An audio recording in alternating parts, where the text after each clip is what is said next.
De la información. Punto de encuentro con el invitado.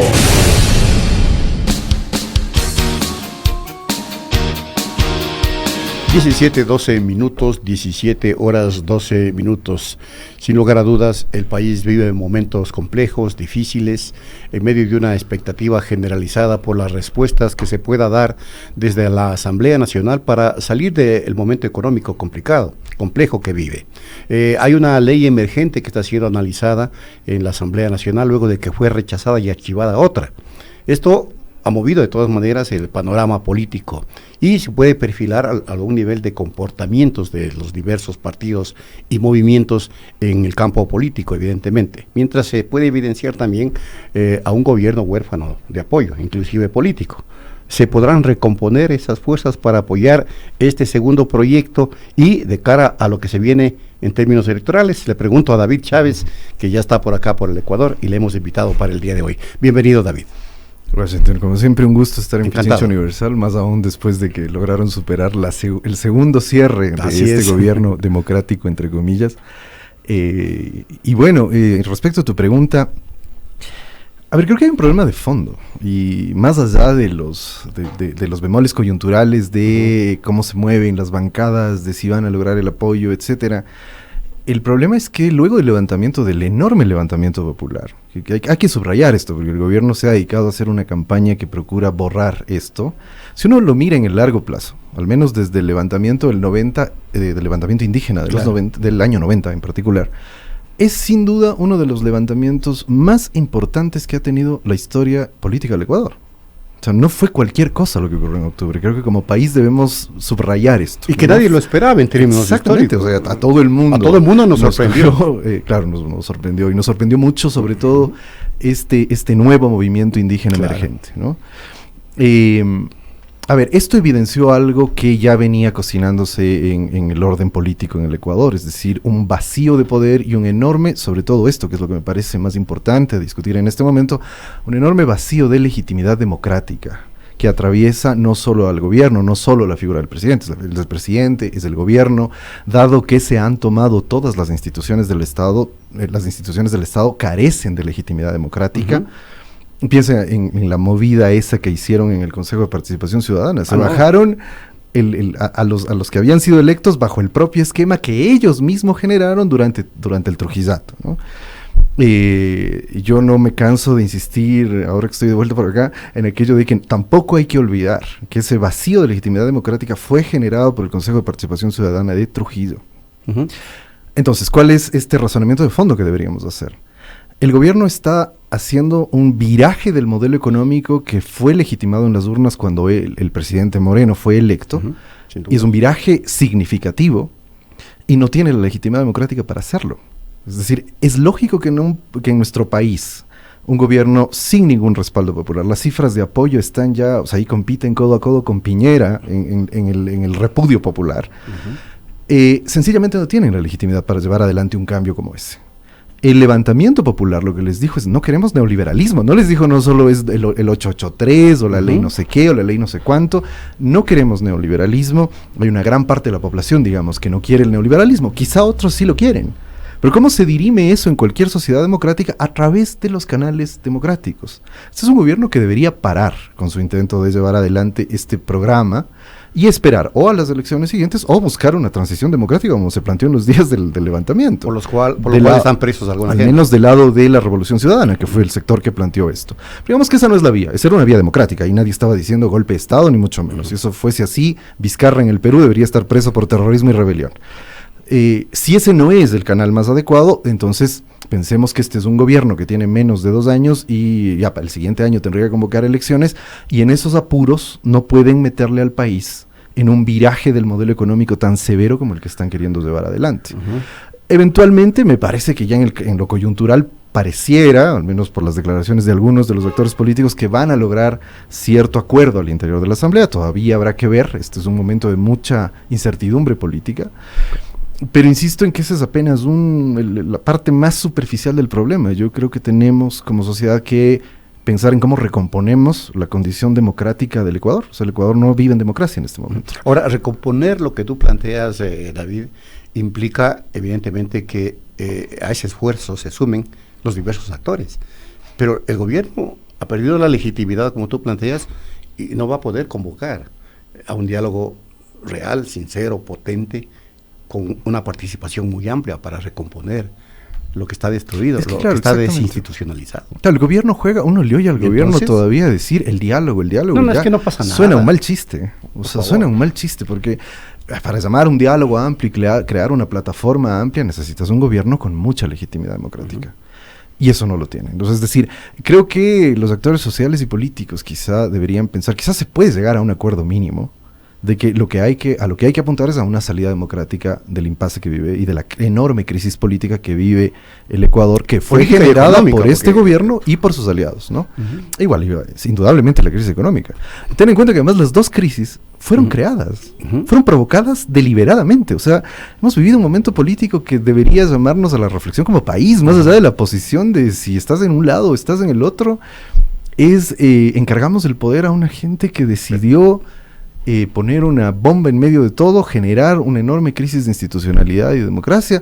Los ideólogos y los defensores siguen diciendo que estamos en democracia, lo cual después de la respuesta autoritaria y represiva del levantamiento de octubre, sencillamente es absurdo. Y en este momento creo que la sociedad ecuatoriana tiene que retomar canales democráticos para resolver los conflictos que se han generado además a partir de esto, ¿no? Es decir, hay que ver que han brotado en la sociedad ecuatoriana, producto en buena medida de lo que el gobierno promueve y de sus aliados y sus medios de comunicación aliados, han brotado una serie de cosas muy preocupantes como el racismo, el regionalismo, etcétera. Por todo eso es indispensable volver a la democracia. Es decir, vamos a las urnas. Si en las urnas gana, adelantar elecciones, o si no esperamos el año y medio. O que el gobierno deje de tomar decisiones. Es como ocurre en Bolivia, ¿no? Un gobierno de facto total, sin ninguna legitimidad, que no sea el apoyo de los Estados Unidos y de los gobiernos de derecha, de corte medio neofascista en América Latina, tomando decisiones muy profundas que no debería, digamos. Es decir, yo creo que el gobierno peruano está en una situación parecida. No tiene legitimidad para tomar decisiones de fondo. Manejar, administrar el Estado, quizá el presupuesto, por ejemplo, quizá ese tipo de cosas en donde algo se juega, pero no lo de fondo, y buscar más bien un canal democrático. Si la mayoría de la población ecuatoriana decide que el Ecuador debe ir por el camino del neoliberalismo y de la propuesta de las derechas ecuatorianas, bueno, va a ese camino. A muchos no nos gustará, pero va a ese camino, al menos está legitimado en las urnas. Si deciden que hay que volver a un modelo progresista, renovado, no renovado, lo que fuese, o un modelo extraterrestre, alienígena, lo que quieran, pero si el pueblo ecuatoriano decide en las urnas, frente al enorme vacío que tenemos ahora, eso es lo que deberíamos ver en el horizonte. Pero insisto, eso es adelantar elecciones, porque de lo contrario es esperar un año, 6 meses, a que se convoquen las elecciones, mejor dicho, a que se produzcan las elecciones del 2021, y hasta tanto que... Eso sí, a riesgo de ser tachado una vez más como fanático correísta, o sea, lo que el correísmo planteó, es lo correcto, en términos democráticos. Hay que buscar esa salida que también es democrática. A mí me asombra que los demócratas, por el odio ideológico, no hayan al menos escuchado que esa es una propuesta que está en la Constitución, que además de modo interesante los asambleístas de Montecristi, haciendo un balance de lo que había sido la historia política del Ecuador, en donde este tipo de situaciones ocurren, dejaron diseñando un mecanismo democrático para la transición. Y me parece que era el mecanismo más adecuado. El problema es que, por ser una propuesta que surgió del correísmo, es una propuesta que tiene un apoyo minoritario, digamos. Y como decía, la otra opción es sencillamente buscar las posibilidades que el gobierno no siga haciendo estropicios en la economía y en la política del país y pueda manejarse en estricto rigor como un gobierno de transición hasta que vengan las nuevas elecciones. Que sería otra alternativa, que al parecer un año no es la más, vía de acogerse. Pero no, porque además los grupos... Es que hay una particularidad que yo la repito como cantaleta, digamos, ¿no? Hay una paradoja del gobierno que a mí me llama mucho la atención. Porque es un gobierno sin apoyo, todo esto que hemos dicho, sin legitimidad democrática real, pero con una enorme legitimidad en los grupos de poder. Y ahí eso es lo que explica... Es que es lo que le sostiene. Eso es lo que explica el por qué no se cayó después del levantamiento. Ya, ahora, y espero que no me acusen de terrorismo, rebelión ni nada, pero digo, estoy haciendo un análisis desde lo que ha sido la historia política del Ecuador. O sea, si uno tuviera una lista de cuáles son los requisitos que debes cumplir como presidente para que te tumben, Moreno los cumplía todos, o sea, los cumplía todos y más. Yo insisto mucho en este dato como para que podamos ilustrar esto que estoy diciendo. Gutiérrez, antes de su caída, un mes antes, tenía alrededor del 30-35% de aprobación. Y sin embargo, su mal gobierno después produjo el levantamiento y el estallido que produjo y se cayó. En este momento Moreno no se ha caído, digamos, y eso es por otras razones. Vivimos un momento político distinto y sobre todo la clave está en la fuerte cohesión de los grupos de poder en torno a Moreno, ¿no? Es decir, les es útil mantener una cohesión muy sólida, que puede haberse fracturado después del levantamiento. Ahí habría una discusión, ¿no? La posición de los socialcristianos frente a la ley Trole 4, podría decir uno, quizá los socialcristianos están saliéndose un poco de ese megapacto que ha sostenido a Moreno en el poder. Pero yo todavía tengo mis dudas, tengo enormes dudas sobre David, eso. es traído de los cabellos aceptar lo que dice Durán Barba, que me imagino ya lo leíste, en el sentido que los dos altos mandos de las Fuerzas Armadas le retiraron el apoyo y que planteaba la venida de Correa para esta transición. Y dos, hay que tomar en cuenta que dos ministros o exministros de Moreno también pidieron la muerte cruzada, recién nomás. Sí, claro. Carlos Pérez de Petróleos y el ministro Ledesma dijeron que esa sería una alternativa. Entonces, no es que no se pensó aquello también en el régimen. Y no sé si las Fuerzas Armadas, en efecto, se comportaron como... Bueno, yo te diría uno de los asesores de la CONAIE que dijo que sabían que el gobierno fue desesperado a buscarlos porque sabía que se caía. A ver, bueno, ahí creo que hay que ser cuidadosos, digamos, con todo esto. Porque yo creo que desde cualquier mirada progresista hay que apostar por la democracia. Aunque nos cueste caro como nos ha costado, digamos, ¿no? En la izquierda a nivel regional, el apostar por la democracia te cuesta porque las fuerzas conservadoras y el neoliberalismo y los neofascismos no son antidemocráticas y tienen un poder real por fuera del Estado. Entonces, esa simetría... Ahí está la muestra en Chile, en Bolivia, exactamente. Esa simetría, ¿cómo es posible, por ejemplo, que se sostenga un gobierno como el de Piñera después de semejante estallido social en Chile? Y que siga, mañana hay un paro general. En cualquier democracia mínima, Piñera debería estar fuera. Y deberías estar llevando por vías democráticas, eso digo, sin que se nos metan los militares. Sobre lo que pasó acá, lo de Durán Barba ha sido así como extraño. Durán Barba tiene esa particularidad de lanzar esos bombazos a veces, ¿verdad? Y lo dice porque algo sabe. Yo creo, en lo personal, a mí me extrañó mucho la salida de los mandos militares. Bueno, todo el mundo nos quedamos, ¿no? Al menos preocupados. Y claro, lo que ahora dice Durán Barba explicaría por qué hubo esta salida. De todas maneras, creo que si estamos condenando el que los militares se metan en la transición en Bolivia, por ejemplo, tendríamos que condenar acá. Es decir, esa no era la vía. O sea, la vía no era que los militares empiecen, que volvamos a los militares dirimentes en estas situaciones, ¿no? La vía tenía que ser democrática, tenía que venir del Ejecutivo o del Legislativo, que tuvo el vergonzoso papel con ese señor a la cabeza, que es una vergüenza para el país, el señor Litardo. Durante esos días, el país convulsionado y la Asamblea Nacional, el primer poder del Estado, ni se apareció. No asomó para nada. Claro, el problema es que ese tipo de cosas, ahí estaría una diferencia importante, porque a propósito de que he leído algunos artículos un tanto ridículos de algunos analistas en el caso acá en el Ecuador sobre la situación de Bolivia. Y creo que ahí sí hay que hacer una salvedad de todas maneras, ¿no? Porque se ha dicho mucho esto de en las caídas presidenciales en el Ecuador antes intervenían los militares igual y ahí no se decía que era golpe de Estado y en otras ocasiones sí. Digo, esto es bastante complejo y hay que saber diferenciar también. La intervención de los militares en Bolivia es otra cosa, es distinto, ¿no? Más allá de que como principio no puedo decir los militares no deben meterse, ¿ya? Pero es distinto porque estamos hablando allá de un presidente que acaba de ganar las elecciones. O sea, no de un presidente que tiene un 10% de apoyo y que la mayoría lo repudia y que tiene un enorme estallido social en contra. En Bolivia teníamos una situación bastante diferente, con movilización en la calle, sí, pero además de grupos peligrosamente neofascistas y medio paramilitares, también de una clase media que honestamente salía a la calle, eso hay que decirlo, pero eran situaciones distintas. Sin embargo, acá me parece que la intervención de los militares lo que evidencia es, una vez más, si es que hubo, digamos, pongámoslo así, no sabemos en realidad, si es que hubo alguna insinuación del lado de las Fuerzas Armadas, del alto mando, eso no es más que un síntoma del vacío de poder en el cual ocurrió el levantamiento popular. Si entonces, su propio ministro le va diciendo, y además señora, lo de la muerte cruzada. Estudie la muerte cruzada. Y además lo que yo me acabé de enterar viendo la entrevista, que la vi hoy, pero no sé si fue hoy o fue en estos días, con Tandazo aquí en Pichincha Universal, con Augusto Tandazo. en la que yo no había tenido idea, hablaba de la carta de Carlos Pérez de renuncia, diciendo que está en contra de la privatización del sector petrolero. Es decir, todo eso lo que muestra es que inclusive al interior del propio gobierno e inclusive al interior del Estado, el levantamiento sacudió esa debilidad por la falta de legitimidad democrática, insisto. Entonces, porque en otras circunstancias eso no habría ocurrido. Es decir, un gobierno no puede mantenerse solo porque tiene poderosos amigos. Tiene que tener legitimidad. En democracia las cosas funcionan así. Por eso también la respuesta sintomática, autoritaria que tuvo el gobierno durante el levantamiento. Ahora vamos a eso, porque evidentemente la cacería de brujas que se observa hoy en Chile, en Bolivia, acá se la observó antes, luego de las protestas, porque de inmediato a detener a medio mundo. Y ahí están algunos detenidos como la prefecta de Pichincha. Claro, es un proceso que venía. Es importante analizar. Yo por eso vuelvo sobre hay que hacer, porque además nosotros a veces somos cortoplacistas en nuestra memoria. Hay que reconstruir todo el proceso. La clave de la destrucción institucional que llevó adelante Trujillo y su combo durante los años, durante los meses en que se convirtieron en constituyentes de facto, ¿no? Así fue. Eso fue clave.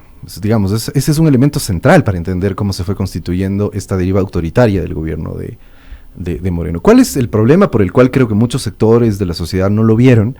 Es porque eso estuvo dirigido en primer lugar hacia el correísmo, ¿no? A la proscripción y la persecución política al correísmo. Pero claro, con el levantamiento popular esto se amplía, ¿no? La respuesta es curioso, cómo la derecha antes, cuando la sentía una aliada, veía en la CONAIE una punta de lanza contra el correísmo, ¿no?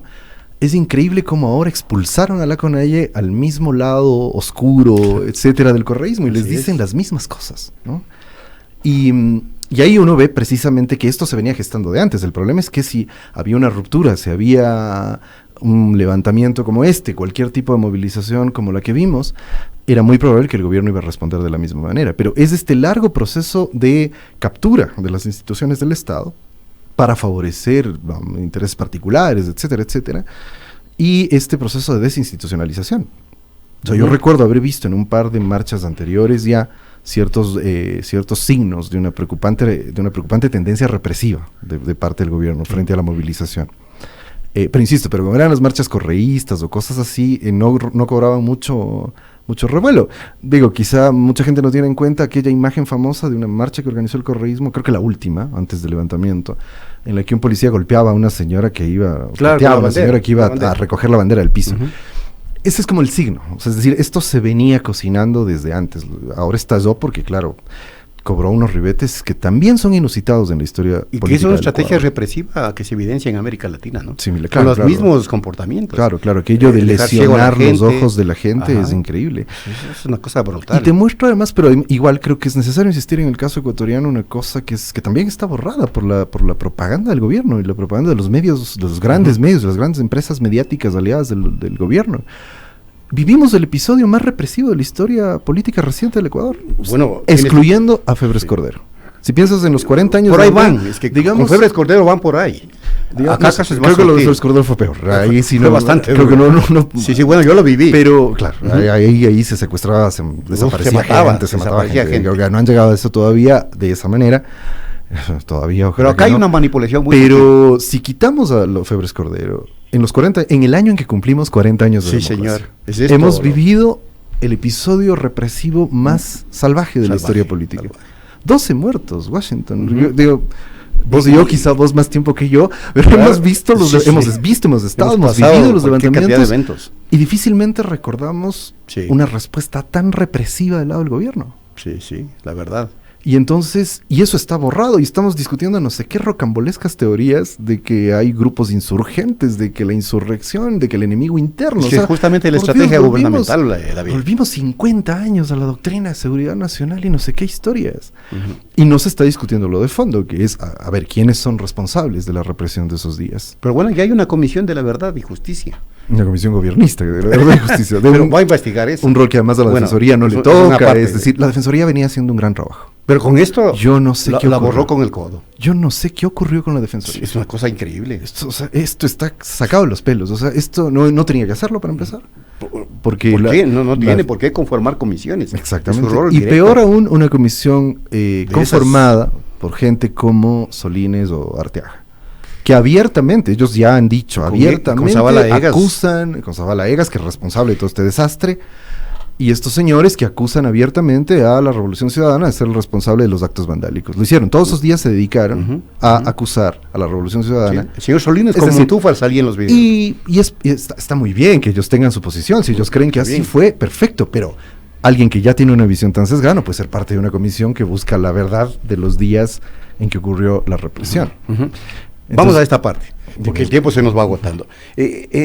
La CONAIE fue producto, mejor dicho, el levantamiento de la CONAIE, que como ya dijimos no lo esperábamos casi nadie, fue producto de una organización silenciosa que venía dándose para luego emerger de esa manera tan potente. Es decir, no estaba muerta, estaba de parranda, porque todo el mundo decía, bueno, la CONAIE está entregada, está cooptada, sus dirigentes están en la derecha, y de pronto nos da una respuesta social. Yo creo que sí, pero ha sido... Yo no soy un experto en el movimiento indígena, pero los expertos del movimiento indígena siempre han hablado de justo esto, esta capacidad de organizar desde abajo, ¿no? O sea, lo lograron, hay que reconocer que el movimiento indígena siempre ha tenido una tradición democrática muy fuerte en un sentido... en un sentido radical, digamos. ¿A qué me refiero con esto? En el sentido de lo que podríamos llamar algo así como democracia comunitaria, ¿no? Es decir, de respetar la base, surge, ¿no?, desde en abajo, claro, momentos. siempre surge desde abajo. Lo que más o menos se intuye, no quiero ser ahí muy categórico porque todavía es muy nebuloso, justamente porque además desde la academia se ha dejado de estudiar lo que estaba ocurriendo en las comunidades desde hace mucho tiempo. Pero de lo que medio se ha dicho, digamos, lo que se puede ver es esto de que tan sorprendente fue esa eclosión del movimiento indígena que la propia dirigencia del movimiento indígena fue tomada por sorpresa, ¿sí? Se conoce que hubo un congreso en agosto en el que se anunciaba un levantamiento, pero muchos datos o muchos indicios harían pensar que las bases se adelantaron a las dirigencias, ¿no? Las dirigencias estaban esperando junto con el FUD que ha tenido ese tan triste papel en estos días. Que realmente no hizo nada. Ya es delirante realmente. Sí. Pero bueno, las dirigencias estaban esperando junto con el FUD el paro que convocaron para mucho después. Ajá. Y de pronto las bases empiezan a movilizarse antes, ¿no? Es una cosa... Y lo otro que a mí me parece que es importante tener en cuenta es esto que ese portal que a mí no me gusta leer mucho por cierta higiene intelectual, Plan B, citó en algún momento una crónica de lo que ocurrió en el Ágora en los días del levantamiento, y lo que ellos decían es que en el Ágora ocurrió una rebelión de las bases, ¿sí? Y eso me parece interesante porque el levantamiento en torno a la CONAIE no mostró así como una univocidad y una cosa muy monolítica. Era monolítico el levantamiento como tal, es decir, cómo llegaron las bases, cómo llegaron a hacer presencia, a movilizarse, etcétera. Eso fue muy sólido. Se evidenció orgánico, además. En la dirigencia es donde se vieron ciertas tensiones. Y esas tensiones parecen mostrar lo que yo me atrevería, más como una intuición, a señalar, es que quizá lo que está viviendo la CONAIE es un momento de transición. Es decir, una transición donde está esta dirigencia que sustituyó a la dirigencia histórica, digamos, a la de los 90, que se volvió una dirigencia un poco más etnicista, una dirigencia más hacia la derecha, una dirigencia que ha venido pactando con la derecha sistemáticamente. Claro, con los MACA, la que promovió el pacto con el gobierno para sostener al gobierno, además. Y una nueva dirigencia en la que quizá la figura más interesante de esa nueva dirigencia es Leonidas Issa, ¿no? Sin duda, creo que eso es más o menos generalizado. Estamos de acuerdo. Me parece que ahí hay tensiones todavía. O sea, por ejemplo, tienes a Marlon Santi diciendo ahora que va a ser candidato que quieren la presidencia, teniendo en cuenta que él está en conversaciones con Isidro. Y va a ser el novio de Isidro. Entonces, todavía creo que, y además no me parece prudente en este momento pensar todavía en eso, creo que hay un proceso interesante por una razón básica, porque la CONAIE, estas dirigencias que se volvieron pactistas, digámoslo así, abandonaron lo que había sido la fortaleza política e histórica de la CONAIE, que era su proyecto no solo etnicista, sino popular. Recuerda que los momentos más importantes del levantamiento indígena en la historia del país han sido aquellos en que el levantamiento o la lucha del movimiento indígena se dio a favor de todo el pueblo ecuatoriano. Esta frase que la repetía tanto la CONAIE como los indios, nada solo para los indios, como los zapatistas, nada solo para los indios, es decir, para todos, todo decían los zapatistas, ¿no? Esa imagen de no peleamos solo por nosotros, ¿sí? Peleamos por el país y por los sectores populares y por la clase trabajadora y etcétera, etcétera. Eso volvió. Y creo que eso es lo interesante de este levantamiento indígena, porque si uno veía, además hubo fenómenos muy interesantes, como porque los medios despertó, tuvo esa alternativos, cualidad, etcétera, ¿no? etcétera. De despertar a la ciudadanía también, que estaba adormecida. Sí, a mí me recordó mucho el levantamiento del 90. Sí, además sí, esos sí. vínculos, el vínculo, la solidaridad de mucha gente de Eso Quito, fue algo increíble, ¿no? apoyando al movimiento indígena, que además hay que recordarles a gentes como ese señor Solines, que dice que Quito estaba bajo ataque. Por favor. Y creo que es porque Quito vieron estaba movilizado. uno que otro piquete cerca de sus residenciales barrios y se asustaron y creyeron que los alienígenas, como decía la mujer de Piñera, ya venían a atacar esta imagen, ¿no? Terrible, de cómo se ha derechizado la sociedad, ¿no? Esta imagen terrible de que si el pobre protesta, me va a asaltar, me va a saquear, etcétera, etcétera. Que creo que además que es otro de los fenómenos que hay que recalcar de aquellos días, este interesante fenómeno de un levantamiento de los barrios populares. El cacerolazo en del el sábado. Ecuador, el cacerolazo. David, yo no he visto eso en mi Sí, amplia vida. Exactamente, por eso te digo, es Me uno quedé de los sorprendido. levantamientos populares más importantes de la fenómeno. historia, al menos de la historia reciente. Sí, señor. Sí, Quizá señor. como- El quizá- cacerolazo fue impresionante, David. Fue Exactamente, impresionante. Sí, es lo que Era de yo oírle de a lejos todo pude Quito. ver, pero me decía Sí, todo el es que mundo. Yo, en cambio, lo pude ver y lo pude transmitir en alguna medida porque fue impresionante ver todo Quito levantado. Sí, sí. Haciendo Y, sí, escuchar la y sin cacerola. duda ahí el rol de la CONAIE fue determinante, porque la CONAIE Eso logró prendió, ¿no? aglutinar. Prendió. Sobre todo porque, claro, el resto de la movilización era una movilización espontánea, no orgánica, Sí, sí, y la sí. CONAIE tiene, en cambio, una capacidad organizativa que siempre está ahí, ¿no? En sus bases. O sea, Ujú. Pero convocó, la CONAIE convocó. Claro, Y despertó articuló la la solidaridad. movilización. Articuló. Pero la articuló por esto, porque la esto. CONAIE volvió sobre esta lógica de nosotros no, además esto es importante también de recalcarlo por lo que dicen las derechas ahora también, aquello de que yo honestamente lo he repetido en varios foros, pero yo no pensé volver a ir a argumentos tan deleznables y tan miserables como decir, pero ustedes son solo el 7%. No, y lo volvieron Creo a que- repetir algunos. Claro, yo te decía, después, Y algunos es lo que comunistas decían comunicadores. es lo que decían en los años 90. Sí, así es. Después de 30 años uno cree que ya asimilaron Se ciertas superó cosas. eso, ¿no? Pero justamente en contra de ese argumento racista, deleznable, una de las cosas más importantes que hay que reivindicar es que lo que la CONAIE recuperó es precisamente esta representación de todos. Ujú. O sea, si nosotros saldríamos a la calle a preguntarle a la gente, ¿usted se siente más representada por el gobierno de Moreno o por la CONAIE? La CONAIE gana largo, La mayoría de 70%. gente, de hecho, acabo de ver Sí, unas mediciones de perfiles de opinión en las que se muestra que el respaldo de la población al levantamiento de la CONAIE Es de 60, 70%. es 70%, por encima del Es una cosa 70%. increíble. Un dato que a mí me llamó mucho la atención de la medida de la medición que han hecho en perfiles de opinión, el dato de si la gente preguntaban, ¿usted cree que la CONAIE salió a defender solo sus intereses o los intereses de todo el pueblo? Igual, el 70%, alrededor del 70%, no tengo la cifra exacta en la cabeza, pero alrededor del 70%, la gran mayoría respondía que salieron a defender a los intereses de todo el pueblo. Y a lo que me refiero es justamente a esto que venía diciendo, con ese dato, uno podría decir, efectivamente la CONAIE volvió sobre esa plataforma que es su legado histórico, es el movimiento social más importante que hemos tenido por esta característica, porque no se encerró en una reivindicación meramente gremialista, corporativista, etcétera, etcétera, sino que se convirtió en el actor social que representaba el todo de, para decirlo de alguna manera, las clases subalternas, ¿no? Los trabajadores, los campesinos, los desempleados, todo el mundo. Y en la lucha con el neoliberalismo, la CONAIE siempre fue eso. Creo que volver sobre eso es lo que le dio esa enorme fuerza a la CONAIE. Pero insisto en aquello de que es un nuevo movimiento indígena. O sea, no es el de los 90, es otro.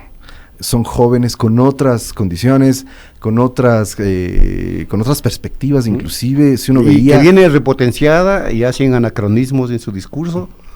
O sea, yo creo que viene conectada con lo que ha sido también el fenómeno de los últimos 20 años en América Latina. Es que eso es algo que nadie quiere decir. Yo creo que hay que preguntarse, no tengo respuestas, porque eso habría que... Habrá pero que hay hacer el preguntarse análisis cuánto de sociológico. eso... Porque, a ver, ¿qué veía? Una cosa que a mí me llamó mucho la atención en los días de levantamiento, uno veía las declaraciones de los dirigentes de base o gente que participaba en la marcha, jóvenes, sobre todo jóvenes, pero con un discurso político muy claro. Lo primero. Que notabas además seguramente formación formal de educación, etcétera, etcétera, varias características, quizá jóvenes indígenas urbanos más que otra cosa. Es decir, una cantidad de fenómenos que que son resultado de las transformaciones que el país ha tenido, no voy a decir solo en los años de la Revolución Ciudadana, en los últimos 20 años. Ya. El Ecuador se transformó mucho en los últimos 20 años. Y los pocos estudios que muestran qué ocurrió con las comunidades indígenas en aquellos tiempos muestran que hubo transformaciones muy profundas. Los pocos estudios de caso, al menos los que yo he podido ver, hablan de transformaciones muy profundas en ese sentido. Es decir, yo pude ver fenómenos como estos. Jóvenes indígenas muy conectados en redes y muy activos en redes durante el levantamiento. Medios indígenas, comunitarios, alternativos, manejados por jóvenes. Eso fue clave en esto. Y que funcionaban en la lógica red, muy en la lógica contemporánea de la movilización, que ponía a los jóvenes del movimiento indígena en las mismas condiciones de los jóvenes chilenos, digo, salvando las distancias, todo lo que quieras, pero en esta capacidad de movilización, en esta capacidad de construir movilización y comunicación en redes, por fuera de las empresas mediáticas, que eso fue crítico en aquellos días.